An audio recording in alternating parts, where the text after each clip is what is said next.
Well, thank you for coming up today. We aren't here with a big group of people, but I thank you for everyone who joined this talk. I think the reason for and motivation for us to show up as two people on a single talk is just to give you a little bit of insight, this lens, how it works, right? What it takes to operate the service business. Me and Dennis have been in this arena for quite a while. We have different focus in our operations and servicing we do, and how we're actually advancing our R&D efforts, right, to be able to stay on top of the game, to be competitive. And today we're going to share a couple of cool ideas Dennis's team works and what we're doing as well. Yeah, so please welcome Dennis. And nice to meet you guys. Thank you very much for coming after lunch. I hope so. That would be entertainment for you. So I'm Dennis, and I'm founder of GeoTech. And a little bit about our company in the beginning. I'm proud to work with really amazing team. We have a really good global team around the planet. It's 26 people. We've been in many events together, have fun on some stages. We're doing a lot of virtual production tech. Been on stage, been on some events, and in my personal view, people that's because we have really good team, we have really successful business. Continue speaking about our team, this is our geography. When we started before COVID, and we had an office in Amsterdam, but after pandemic, we decided not to go to office, and basically we started doing this as a remote company. And you can see we have really different locations. It's basically where our people is. As a remote company, it's US, Canada, Europe. We have one person in Ukraine. We have Korea, Australia, and being in a remote team, it's really cool experience because we built a lot of trust between each other. We really have nice people, and we collaborate really good because otherwise it's not possible to do remotely. But also multicultural experience, I'm really proud to work with people from different cultures, and I think because of this we can generate really nice ideas. And let's move on. So as I mentioned, we have 26 people around the globe, and this is the tools and kind of projects what we work in areas. We've been involved a lot with collaboration with Epic Games. We develop many virtual production tools for them, such as remote control, such as in Cam VFX tools. So we one of the service provider for Epic Games. We been involved from very beginning into motion graphics tools like Project Avalanche, and known right now as a motion designer, develop almost from scratch. And right now we keep collaboration with Epic other clients on UFN, on Twinmotion, on Unreal Engine Mobile, on Unreal Engine integrations, editor tools, and recently we start working with Sequencer a lot. So our technical specialty is Unreal Engine core development for Epic or Epic Games partners. So this is what Epic Games and other knows about us. And here's some video. Just few projects basically.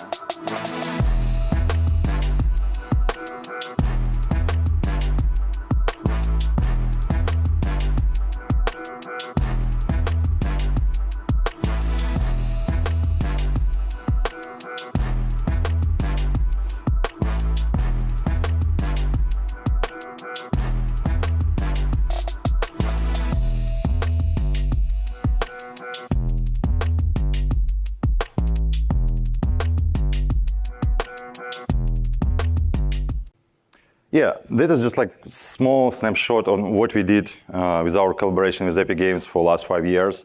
And I would like to show, in taking a journey, how we started and how we transitioned to product company, what we do. So we started in 2018 with a drone game. We have a lot of passion about Unreal Engine, and we saw the opportunity to create drone game inside Unreal Engine because we saw that was similar game in Unity, but we know Unreal Engine provide better graphics, and I developed myself control integration. The approach was let's do some simulation mode, let's do some battle, between the drones, and it was really nice experience, But then, of course, like everybody else, we start thinking like with my ex-co-founder, like, like we need to generate the money and profit basically from our hobby. And that's the moment, like, like we saw the Epic Mega Grants, and my ex-founder, he was in music and kind of like with some art background, and we applied for Epic Mega Grant. We received, that was Project Flare, and it's a really nice tool for audio visualization. And this was our first attempt actually to become a product company where we like hire just like separate team to do like, like the product. It wasn't really succeed, but we launched Flare, like we did like a couple of iterations that, but what it brings for us, it's really long-term collaboration with Epic Games when they tell us, hey guys, like, like you're doing cool stuff, like, and we just started media entertainment department. Let's start working with us, help us to develop like some tools. And we start with Project DMX. So DMX is a plugin for audio, and we make integration for Unreal Engine. Then we like, yeah, we've been involved like in many different, like I think over the course like of 5 years, it's like 20 plugins, something like that. So remote control and camera VFX, some work for sequencer, and so on so far. But also like, like we did like some location experiences with Moment Factory, some installations like in Dallas, some project in China where we have location-based experience, like, like with giant screens. So this is, and that was really successful until like 2022, I think, when layoffs is happening, like, like after pandemic, a lot of changes, as and people maybe overestimate the gaming industry, and because we're working with media and gaming company, we need to scale down. And we have a art department back in the time, and yeah, like, like it was really a hard decision for me as a founder, like to cut the cost and basically lay off our art department. But that was reality. And this is what first time I start thinking about, like, yeah, we need to bring something more than service, like we need to have like some sustainable product, something which we can generate revenue outside of our service work. And our next attempt was a game, which is also not succeed. Oh shit! But it happens, like we come up with the idea, like let's do Star Fox 64, but new iteration in Unreal Engine. This is a really fun game. I still like, like thinking like this is really fun prototype what we develop.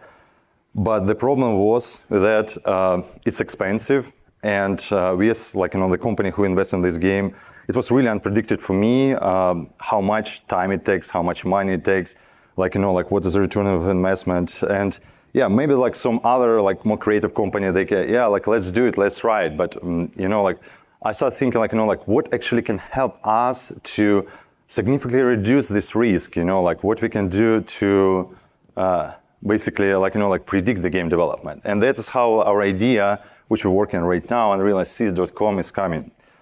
And I will tell about this product just right now. But before I start, I want to introduce you the problem. Like, like it's not only our problem to have unpredictable game development. It's a problem for many games. And I will show just like few examples, like, like biggest flop in history, like in gaming and movie industry, which as I found, like, like in internet, it's fun to see.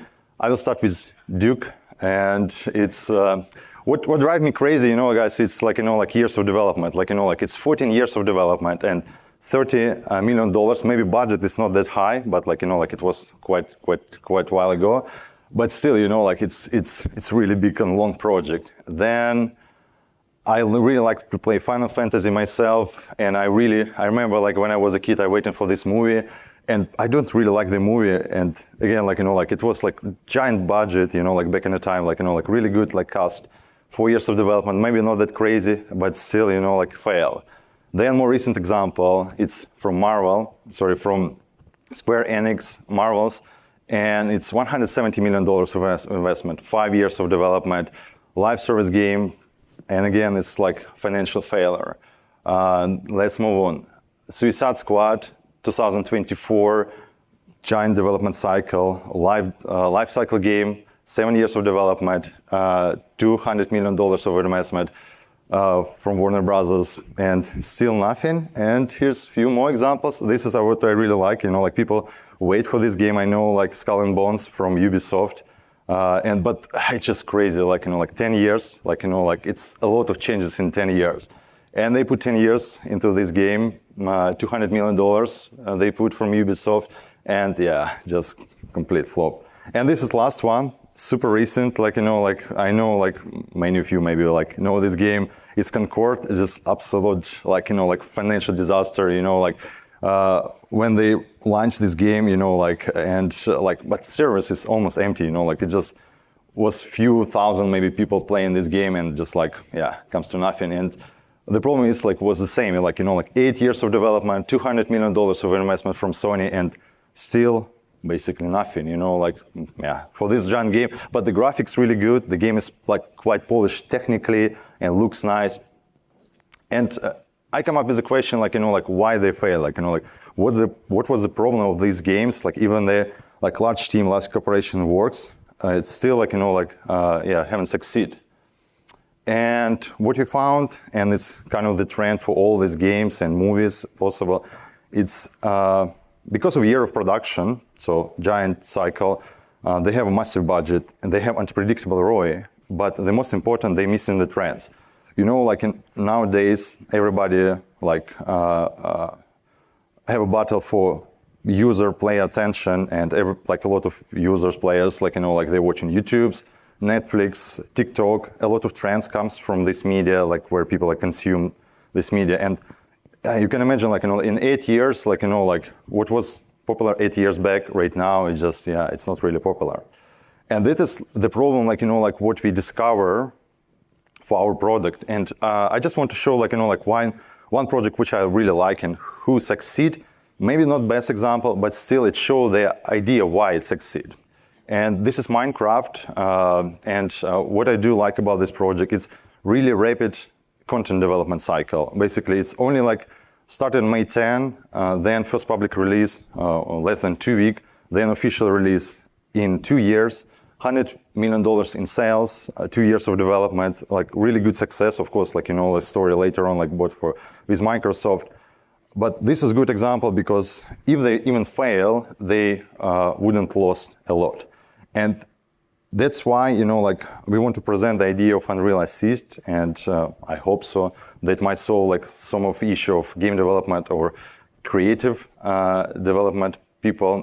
Basically, what is Unreal Assist is?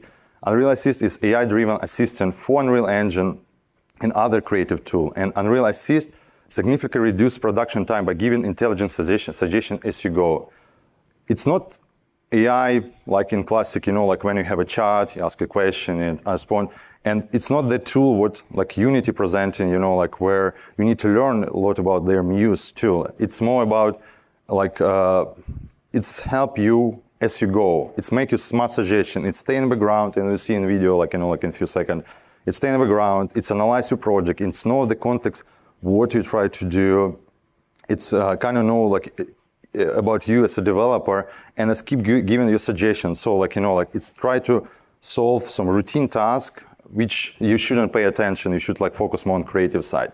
And of course, because of that, like, it can speed up the production, save the budget, and improve the quality. Maybe it's weird how it's improve the quality, but what you can see, like, like, if our assistant can suggest, like, really good smart suggestions, like, like, for even, like, not art person, like, the content quality can go up over the time.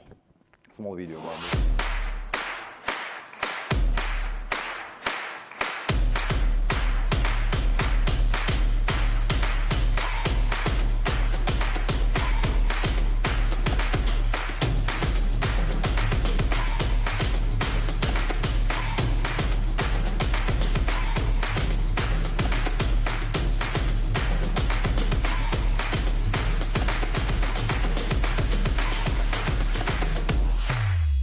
Yeah. So this is, like, absolutely first time when I show this publicly, and you can see this tool wouldn't be only for Unreal Engine. We will start with Unreal Engine, like, it's our knowledge, but we will go beyond Unreal Engine and try to implement this for many other creative tools like Blender, Unity, and other platforms. Try to make, like, cross-platform solution where AI assistant know about your problem and try to solve and try to make a good suggestions, no matter, like, creative software you're using. Just try to help you. And yeah, this is almost end of my presentation, but before I finish, I want to show to you this one. So basically we have two QR codes. If you go left, we have a Discord community, and if you join Discord community, this is where we're going to put our updates, where you see like our first release for Unreal Engine next year. So this is community where you can ask any question and our team would respond. And second one is maybe even more interesting. If you want to become early bird of our product, you can scan this form. It goes to some survey. You can answer the questions. Like it takes you 5-10 minutes max. But it's really important for us because we try to make a product community driven. So what I mean by that, all our next feature would be driven by community. So we will collect the response. We will try to understand what the problems. I don't know. For example, you have a update the version from Unreal Engine 4 for Unreal Engine 5. It's a lot of issues with naming and so on so far. And and we want to collect all your issues and try to solve with intelligent AI solutions. Yeah. So that's about all. Right now, Vitaly would continue with presentation. Yeah. Dennis revealed this idea to me just recently, and we as a production studio, I had a gazillion of questions, on the practical side of the things, because we are, as the people who servicing these projects and products, we have technical artists, programmers, devs, and well, through all those millions and barrage of questions, I think there's few relevant to people here. So Dennis, if I'm a developer doing blueprints, how is your tool exactly going to help me out? As I mentioned, our tool, it's a lot of small suggestion function, and Blueprint one of these functions. Basically, we would give to AI model the context what you try to solve. What is your what you try to do in your blueprints, and it can organize your blueprint. Our first feature would be one of the first features. It can organize your blueprint in a better way. It can give summarization of your blueprint, smart comments. It can analyze how the performance and rewrite your blueprint in better performance. And when you do this, basically each step would be recorded, and you can go back, and before apply, you will see the preview. Are you sure you want to apply this? You want to apply. If you don't like, you can go back and still use it. So we wouldn't force basically our implementation to you. So it sounds like it can somehow improves my blueprints. Does it take on performance side of the things, or comments, or naming conventions, or all of it altogether? I mean, a little bit of both, a little bit of everything. It's definitely we talk maybe a little bit longer future, but we will analyze your development profile, and we will try to understand your style of writing blueprints. And based on this style, we just try to make your blueprints better. You can make mistakes, performance also, we can optimize your performance, and so on and so far. I will be your first client, man. Thank you. So look, if I'm an artist, right? What about the outliner, scene composition, and the content itself? Are you guys projecting your efforts somewhere down the content itself in the viewport for artistic people? As I mentioned, we're not going to generative AI. At least right now, we don't have these plans. What we plan to do, we plan to reuse existing content. So let's say you have something from Sketchfab, from Fab, from your content basically. And let's say you want to have a feature where you want to optimize lighting, you want to have some mood in the scene, and you can, for example, this is feature what we plan to develop. When you provide the image to Unreal Assist, and based on this image, we can create the mood, basically, how match the lights of from your inspiration. But we wouldn't create new content. We just smartly, basically make a smart placement on existing content in the Unreal Engine. That's amazing. I think main question, when? Next year. It's really early stage prototype right now.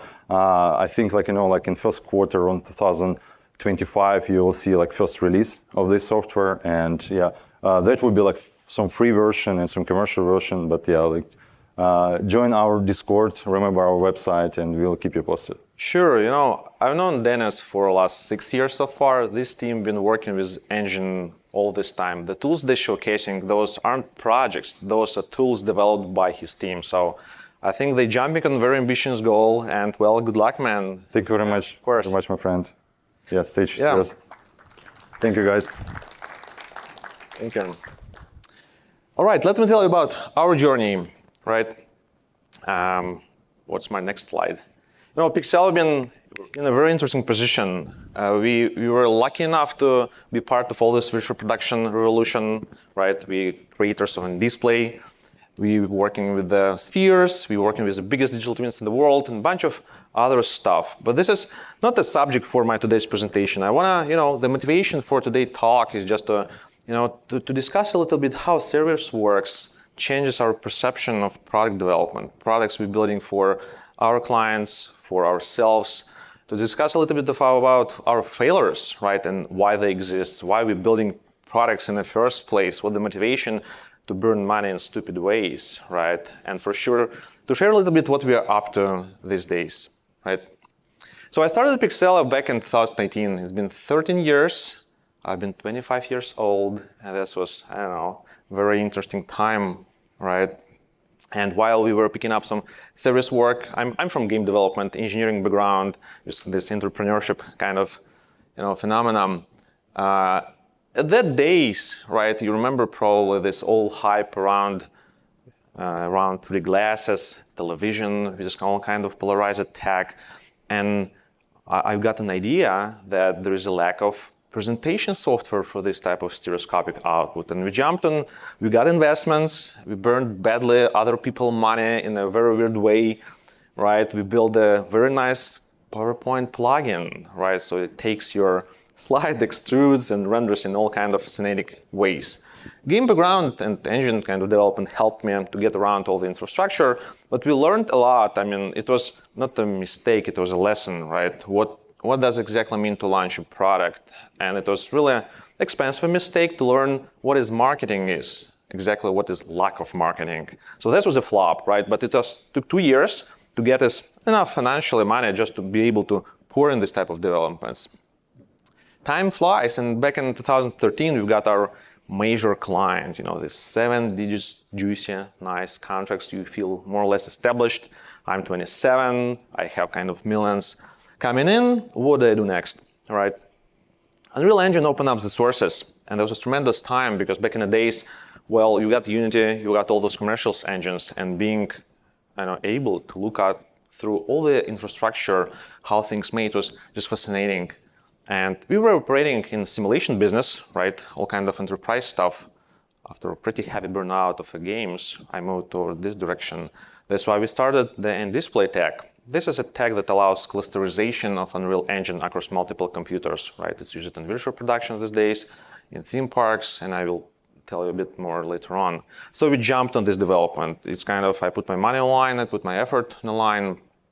And well, back in the days, you can't really, it was really hard sell for people, right? They use it to buy proprietary licenses, old engines. Some folks aren't up to normal mapping back in the days. That's why, well, 50 countries visited.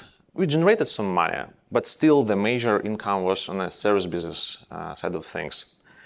2016, and you probably guys remember all this VR hype, the very first Oculus dev kits, right? And we decided to give it a shot for another product, right? Unreal Engine wasn't new for us. We've been operating and switching our projects from other engines for 4 years so far. And we kind of launched the development, which took us 30 people to finish. It was VR game for Oculus and Steam. So we tapped in all kind of engine infrastructure on the content production side and released another game. You can buy it on Oculus, which is pretty fascinating. We got the awards, we visited Facebook events and accolades, but financially it was another disaster, to say at least. Times go by. By 2018, Epic saw us on their horizon, on their radars, and kind of acquired our tech after 5 years of development. This was an interesting decision because it brought us into and exposed us to a much bigger client base since we developed the tech, this unique knowledge, this track record of accomplished projects in the industry, familiarity with hardware stack, got us into a really interesting position. Over the last 6 years, we've been part of Mando, Sphere, Twins, Simulation, theme parks in Orlando, a bunch of other cool stuff. But yeah, what we're up to these days, right? But before discussing what we're up to these days, right, I just want to tell you what the small service companies is all about. We are a group of about 60 people, right? By modern means, it's a small business by any degree, right? And we clearly understand that the only way is to survive, right, as a group of friends, of people, is to have this niche, this expertise and specific niche that needs to be always advanced, right? So you have to pick your area of expertise, right? Well, we got plenty of exposure by being a service company and doing all kinds of projects and products for others. It gives us this tremendous, I would say, intuition, right? What the different pace of developments, what the clients, right? What the feedback loop development cycles of different people and products, and that really helps to project our efforts and other projects' efforts, right? Because we're seeing how others doing and failing or succeeding in their work. But at the same time, we understand our limited growth, right? If you look up all the partnership directory at Epic Partners, there is maybe 100 companies. There is no Fortune 500 companies, right? It's a small operational businesses that people have clear idea of a limit how far we can grow as a company just because of the market size, right? This is not a gaming outsourcing business. We're on an enterprise side. Nonetheless, those thoughts, right, and those projections help us to allocate some additional money to survive for major portion of our efforts, right? To be able to project the risks, because we are in expectation management business. When people showing up and asking for a project, it could be enterprise with super slow bureaucracy. It takes years to secure a business. It can be entertainment project like game dev or outsourcing. It can be really fast, like Hollywood Geeks we've been part of, or long-term, 10 years long game development efforts. It could be new tech, right, which is a risky business. You can damage your reputation. You can kind of fail on this. So you have to be savvy. What kind of project you're ready to put your name on. And sometimes new ideas. People throwing crazy ideas that you have to say no, which is challenging, especially if you're working with long-established clients. The only way to survive here, in our case, is really heavy R&D focus, right? Just to be able to stay on the edge, just to be able to answer. The mega lights showed up yesterday. I will get gazillion of questions from all the clients, how you can apply the better lighting, and I have to get the answer, right? That's why being a partner with Epic helps to be a little bit ahead of time to try it out before they ship the public version of the engine, so I know the answers. It also helps to, within new technologies, right? Is it a people kind of effort or process, or you have to have experts, people who build your process, like tools, scripts, Houdini pipelines, I don't know, PCG, whatever, that helps you to project your efforts. Either you're building your internal tools as a studio to help to advance your technical art, engineering, or whatever. And of course, you have to understand which area you're going to apply those basically capital and effort and when. So over this 13 years, right, we tried different projects, and I compiled, let's say, 3 real initiatives we undertaking these days, which are falling into different domains, right? Surprise, surprise, estimation of a project is still a challenge, right? There's gazillion of software tools, but for our size, our scale, it's still a challenge because they overlap, and we tried everything that says Gantt diagram on the web. Streamlining production, right? If you have, let's say, well, I will talk about this in a few minutes. And of course, we don't want to miss this AI train that many people don't really realize what it is under the hood, thinking that ChatGPT can be applied to absolutely everything, including the content, which is not. So let me tell you about all of those really quick. So project management, this is very straightforward, but the best tool we used so far that does it all is Microsoft Project, right? But this is mammoth of a tool, right? You either go to this corporate, the server-side side of things that doesn't really work and make things more challenging, or you have a combination of tools that doesn't really scale well, where you have change requests or kind of different quotations.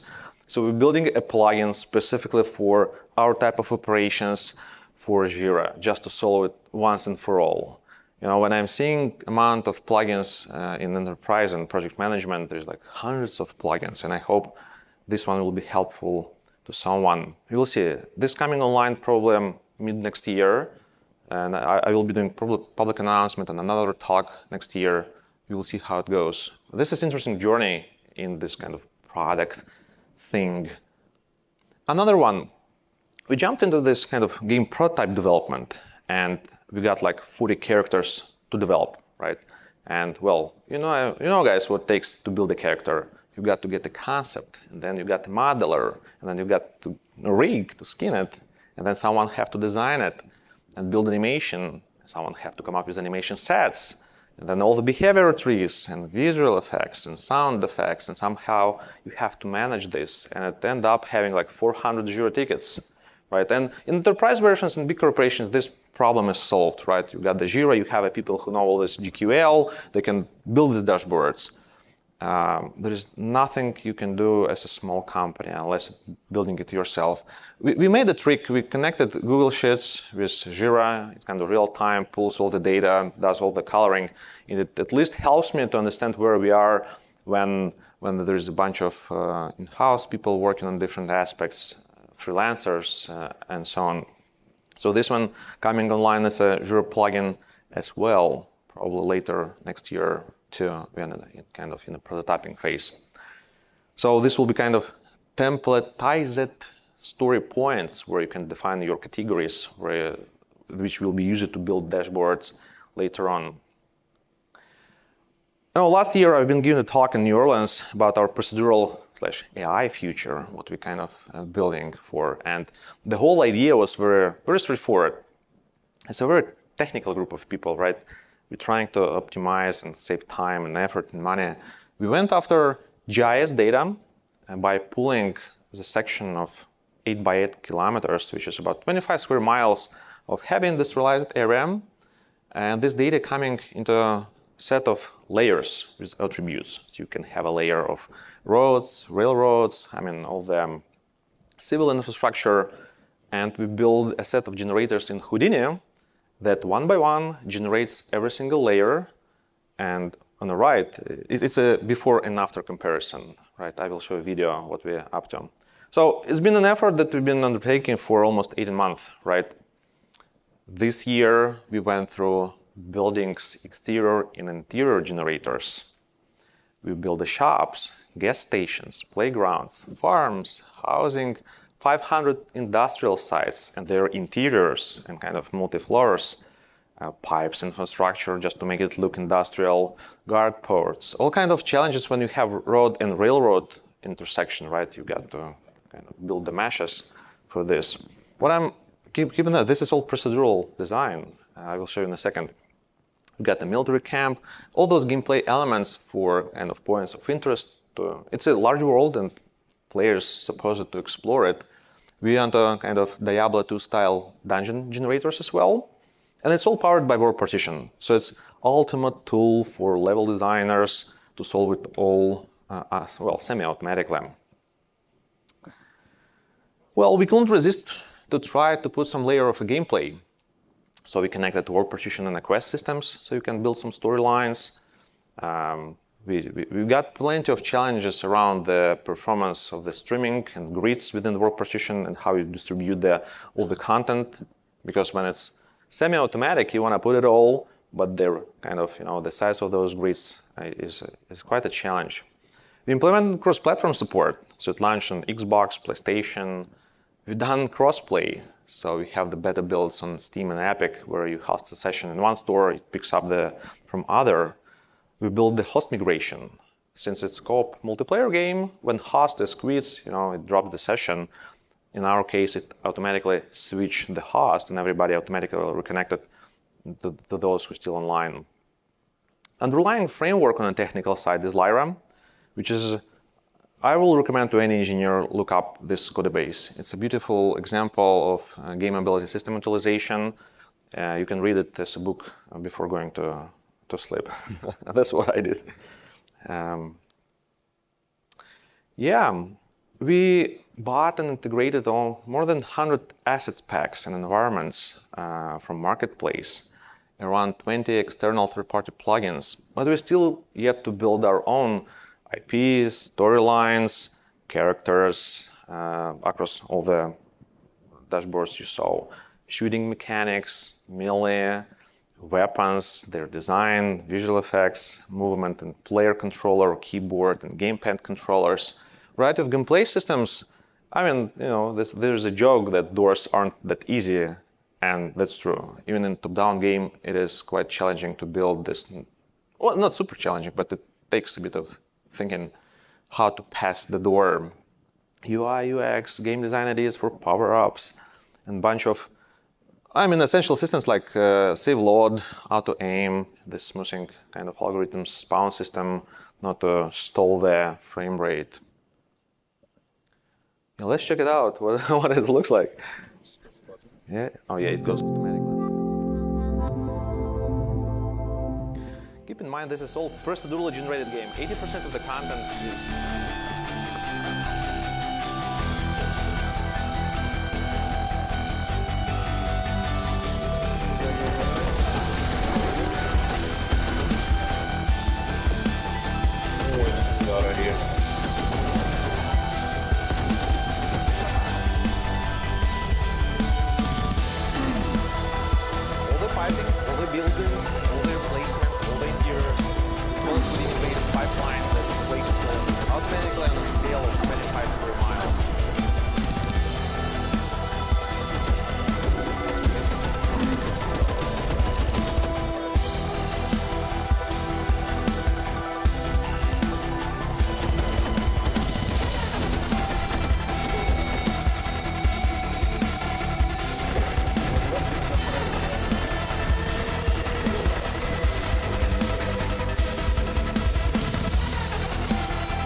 All right, so what's next? Right, the game looks good. It's a prototype. It's massive. I think they only built this 40 gigs. The characters coming online, so it looks pretty solid. But it's an internal R&D prototype. We aren't yet to publish it or release. This is our kind of foundational base to tinker around AI training that we don't want to miss.